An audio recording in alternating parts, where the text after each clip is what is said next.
So the New York Giants fired Joe Judge, and not so much of a surprising move. It's kind of expected. It was kind of expected for him to be fired. Was it a step in the right direction? Absolutely not.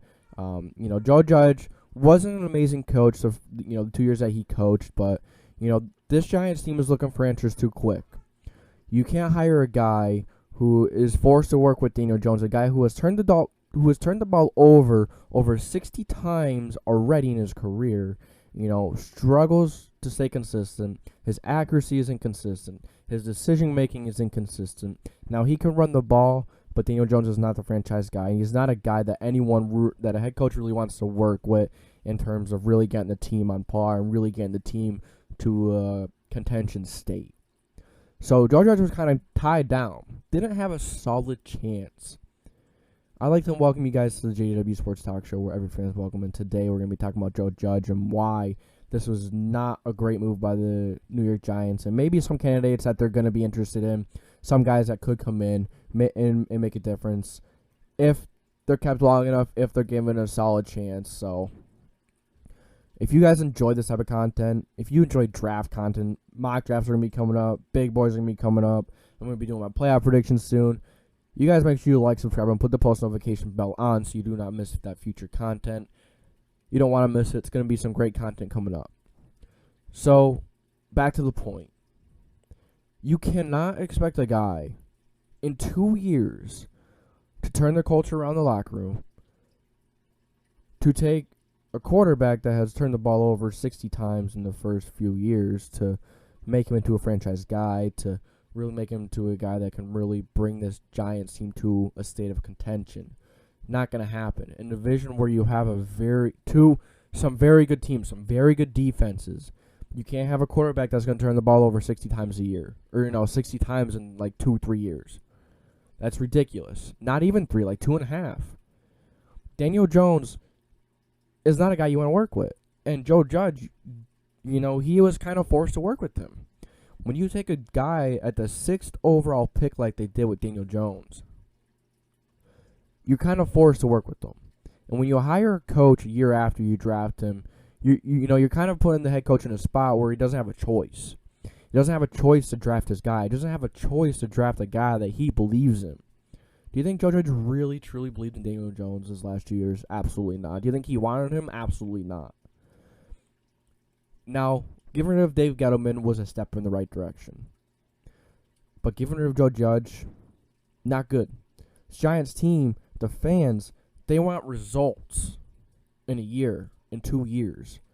When you have a difficult rebuild, when you have a lot to get done like the Giants do, it's not going to happen in 2 years.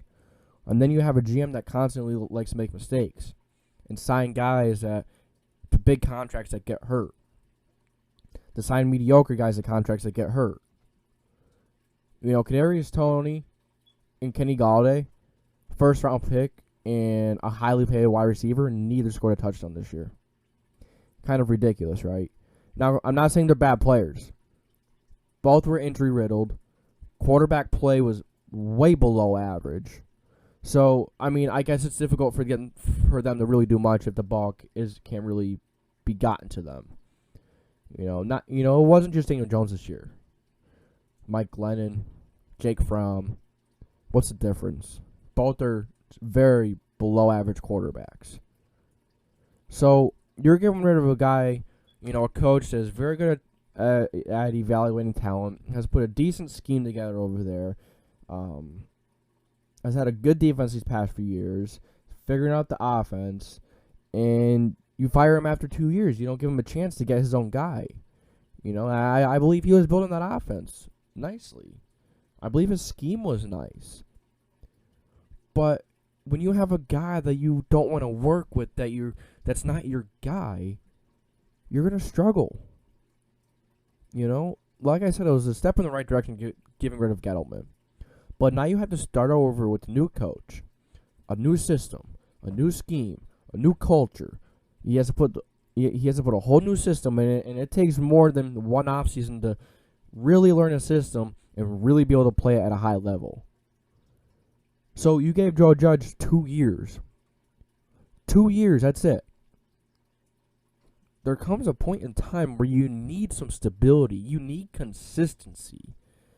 You need to give a head coach more than 2 years when he's not working with the guy he wants to, when he's working with quarterbacks that don't know how to get the ball out, who cannot be good quarterbacks at least, or at least average quarterbacks, no offensive line, a full-on rebuild, and you get rid of him after 2 years. When he was building this team the right way, he brought in Leonard Williams. He brought in James Bradbury. He brought in a lot of very good players to this Giants team. He wasn't given a chance to bring in his own guy at the most important position in the NFL. That is quarterback. If you don't have quarterback, you don't have an offensive line, it doesn't matter how good receivers are. It doesn't matter how good your running back is. It doesn't matter how good your tight ends is. It doesn't matter how good your defense is. If you don't have quarterback, if you don't have an offensive line, it doesn't matter what else you have. Everything else goes to waste. So, some guys of the Giants may be interested in to replace Joe Judge, Nathaniel Hackett, who has made a lot of quarterbacks a lot more money than some deserve. Blake Bortles, he worked with Blake Bortles. Blake Bortles had an average season. He helped Blake Bortles have an average season when they went to the conference championship. He even had a resurgence. He had a big impact on Aaron Rodgers' career. Before these last 2 MVP seasons that he has, Aaron Rodgers is going to win that is going to win the MVP again. Tell me he's not. Before that, he was an offensive coordinator. You know, and this offense had times where they struggled without him. You know, and then you bring this offensive coordinator and Aaron Rodgers has a resurgence. 40 touchdowns in 2 years. 2 consecutive years. But before that, he was on a steady decline. That offensive coordinator, Nathaniel Hackett, came in. Matt LaFleur came in too. Both offensive geniuses. So I think he may be a solid guy. But he doesn't have a guy that he would like to work with.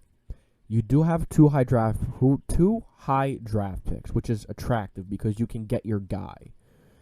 But this year, there's not really that quarterback.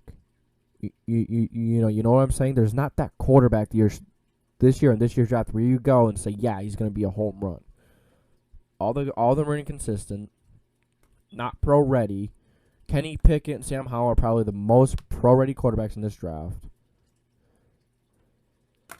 There's a lot, you know, and then you go to the guy over in KC, Eric Bieniemy. Very hot target for a lot of teams. I don't know if he's really worth it yet. You know, he is calling plays over there in KC. But how much of it is influenced by Eric Reed? You know, he's working on that great system. There is some thought to be put in over that with Eric Bieniemy. And then you have Brian Flores, who's a guy who, you know, was just fired from Miami. Another very questionable firing. You know, he's a good defensive guy, but I heard he didn't get along with players over there in Miami. I've talked to a few Dolphins guys. I talked to some people, and they said Brian Flores had trouble getting along with a lot of players. There are also some players he really got along with. Just difficult situation there. You know, I don't know about Flores, even though he's going to be a hot commodity this year. He's going to be a hot head coach candidate, just like Bieniemy. Brian Dable. You have Matt Eberflus from the Colts. He's a very good defensive-minded coach. I don't know if he's ready for a coaching job, though. There are a lot of candidates out there. But which one fits the Giants the most? You know, you also have Byron Leftwich. One guy we didn't talk about is Patrick Graham. Patrick Graham is right within the organization. He can keep his defensive scheme locked in, which is very, very good. He runs a very good defense over there in New York. He knows how to put players in the right spots to succeed at a high rate, at a high level. Honestly, I would give Patrick Graham a chance. And then, maybe have him pick a defensive coordinator to step up from the team. Somewhere within the team. Maybe have him pick an offensive coordinator. that might be their best bet, taking a guy in-house. Will they? I don't think so. Probably not. But we're gonna see who the new GM is gonna be. I think that's gonna have a lot of impact on who's gonna be the next head coach, OC. And if Patrick Graham does end up leaving, we don't really know yet until the GM comes into town. What he likes to go for, his philosophy, all that kind of stuff. So you Giants fans, let me know what you think about them firing Joe Judge. This is very questionable, in my opinion. Surprising, not really. Teams like the Giants, where they can never get any momentum going within their franchise, always fire head coaches prematurely. Don't give them a chance, and it's the same cycle over and over again.